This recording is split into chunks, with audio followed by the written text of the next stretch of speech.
কিন্তু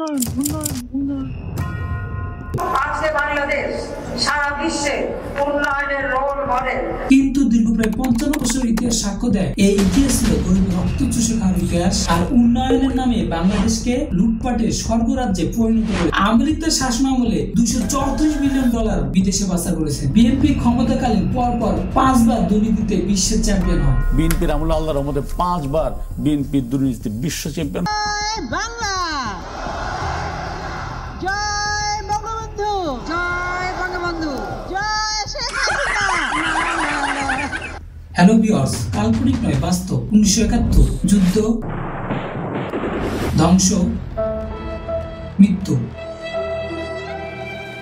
অনেক শহীদের বিনিময়ে তৈরি হয় বাংলাদেশ। জনগণ স্বপ্ন বুনে বৈষম্যভিত্তিক আদর্শ রাষ্ট্রের। কিন্তু দীর্ঘ প্রায় 55 বছর ইতিহাস সাক্ষ্য দেয় এই ইতিহাস ছিল গরিব রক্ত চুষে খাওয়ার ইতিহাস। দুর্বলের পেটে সবলের লাথি মারা, রাজনৈতিক দল ও নেতাদের নিজ পকেট ভারী করা, সাধারণ জনগণের কষ্টার্জিত টাকায় বেগুন পাড়ার মতো বিলাসবহুল অট্টালিকা তৈরি করা।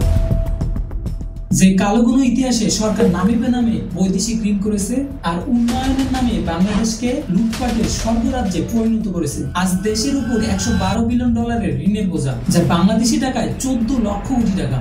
সোজা বাক্যে বললে বলা যায় এ ঋণ আপনার আমার কাঁধের বোঝা, যা আমাদের অতিরিক্ত ভ্যাট ট্যাক্স দিয়ে পরিশোধ করতে হবে। আরো জানলে অবাক হবেন, আজ যে নিষ্পাপ অবশ শিশুটি জন্ম নিবে সেও প্রায় 80,000 টাকার ঋণের বোঝা নিয়ে পৃথিবীতে আসবে। এ ঋণ নিয়ে শুরু হয়েছে তর্ক বিতর্ক। অনেকের কাছে একটাই প্রশ্ন, এ বিশাল অঙ্কের ঋণ কে নিল? কারো কারো দাবি গত 1 বছরই বলে ডক্টর ইউনূস সরকার এর অধিকাংশ করেছে। চলুন বন্ধুরা, কতটা সত্য মিথ্যা তা আজ উন্মোচন করা যায়।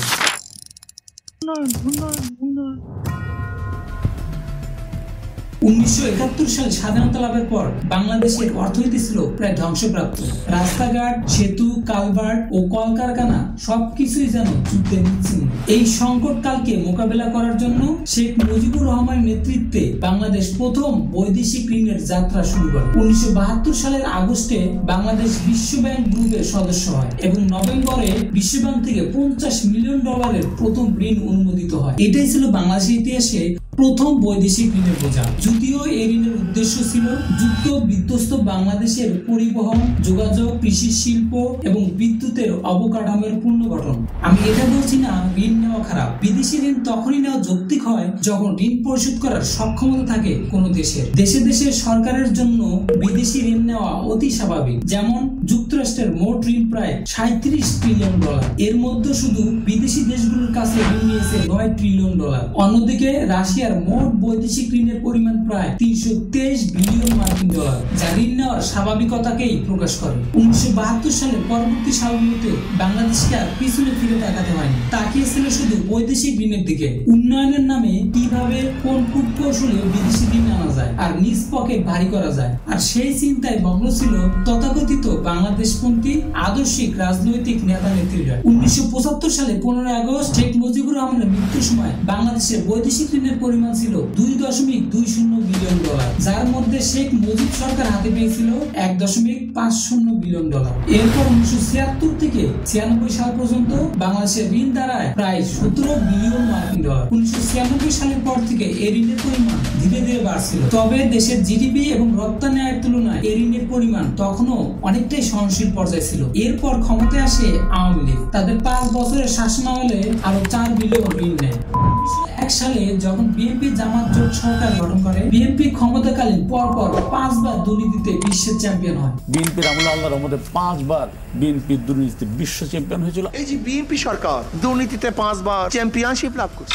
যদিও এই নিয়ে নানা বিতর্ক বিদ্যমান। বিএনপি সরকারের মেয়াদ শেষে বৈদেশিক ঋণের পরিমাণ দাঁড়ায় $19 বিলিয়নের কিছু কম। 2008 সালের 111 সরকারের ক্ষমতা শেষে $23 বিলিয়নের কোঠায় পৌঁছে। এই সময়কালীন পর্যন্ত বৈদেশিক ঋণের দ্বারা কিছুটা স্বাভাবিক হলেও আওয়ামী লীগের দীর্ঘ 15.5 বছরের সৌর শাসনে তা 2 থেকে 3 গুণ, সর্বশেষ তা প্রায় 5 গুণ আকারে বৃদ্ধি পেয়েছে। 2009 সালে নানা বিতর্ক নিয়ে ক্ষমতায় বসে আওয়ামী লীগ ও জাতীয় পার্টির জোট সরকার। তাদের 5 বছর শাসন শেষে তা দাঁড়ায় $32 বিলিয়ন। 2018 সালের শেষে তা $57 বিলিয়ন পৌঁছে এবং 2023 সালের শেষে বাংলাদেশের বৈদেশিক ঋণ সেঞ্চুরি করে $100 বিলিয়ন ঘরে পৌঁছে। আওয়ামী সরকার উন্নয়নের ফুল ঝুড়ির কথা শোনালেও তা মুখেই সীমাবদ্ধ। আজকে বাংলাদেশ সারা বিশ্বে উন্নয়নের কিন্তু মাঠে সে পরিমাণ দৃশ্যমান নয়। কিছু বড় বড় প্রকল্প সম্পন্ন করলেও তা ছিল দুর্নীতির মহাক্ষেত্র, বিলাসিতা ও সময় অনুপযোগী সিদ্ধান্ত, যা হাসিনা সরকারের বৈদেশিক ঋণ করার প্রধান কারণগুলোর মধ্যে অন্যতম। জয় বাংলা, জয় বঙ্গবন্ধু, জয় বঙ্গবন্ধু, জয় শেখ হাসিনা। বাংলাদেশ ব্যাংকের তথ্য অনুযায়ী বর্তমান বৈদেশিক ঋণের মধ্য প্রায় 81 বিলিয়ন ডলার বেড়েছে গত 15.5 বছরের আওয়ামী শাসনামলে, যা 1972 সাল থেকে 2008 সাল পর্যন্ত 36 বছরের 23 বিলিয়ন ডলারের চেয়ে 3.5 গুণের চেয়েও বেশি। সাম্প্রতিক সময়ে ফিনান্সিয়াল টাইমস একটি প্রতিবেদনে যা দাবি করেছে তা চমকে ওঠার মতো। সেই প্রতিবেদনে দাবি করেছে আমেরিকার শাসনামলে 234 বিলিয়ন ডলার বিদেশে পাচার করেছে। বন্ধুরা, একবার কি চিন্তা করেছেন বাংলাদেশের বৈদেশিক ঋণ 112 বিলিয়ন ডলার, আওয়ামী সহায়তায় পাচার হয়েছে 234 বিলিয়ন ডলার। একবার চোখ বন্ধ করে চিন্তা করুন তো, যদি এই বিশাল অঙ্কের টাকা পাচার না হতো, বাংলাদেশের অবস্থান কোথায় হতো আর আপনার আমার জীবনের মান উন্নয়ন কোন পর্যায়ে পৌঁছাতো? তথ্য বলছে 5 আগস্ট হাসিনা পালানোর সময় দেশের কাঁধে 104 বিলিয়ন ডলারের ঋণের বোঝা রেখে যান। 8 আগস্ট অন্তর্বর্তীকালীন সরকার গঠিত হলে আমি মোহাম্মদ ইউনূস সশ্রদ্ধ চিত্তে শপথ গ্রহণ করতেছি। বিভিন্ন পাওনাদার দেনা পরিশোধের জন্য চাপ প্রদান করে, ফলে এক বছরে 4 বিলিয়ন ডলার পরিশোধ করে ইউনূস সরকার, যা বাংলাদেশের ইতিহাসে সর্বোচ্চ বৈদেশিক ঋণের বার্ষিক পরিশোধ। গত 6 মাসে বাংলাদেশে নতুন করে বিদেশি ঋণ এসেছে 9 বিলিয়ন মার্কিন ডলার। অর্থনৈতিক বিশ্লেষকরা বলছেন, দেশের ক্রান্তি লগ্নে অর্থনীতির সার্বিক পরিস্থিতিকে স্থিতিশীল রাখার জন্য এই ঋণ খুবই গুরুত্বপূর্ণ ছিল।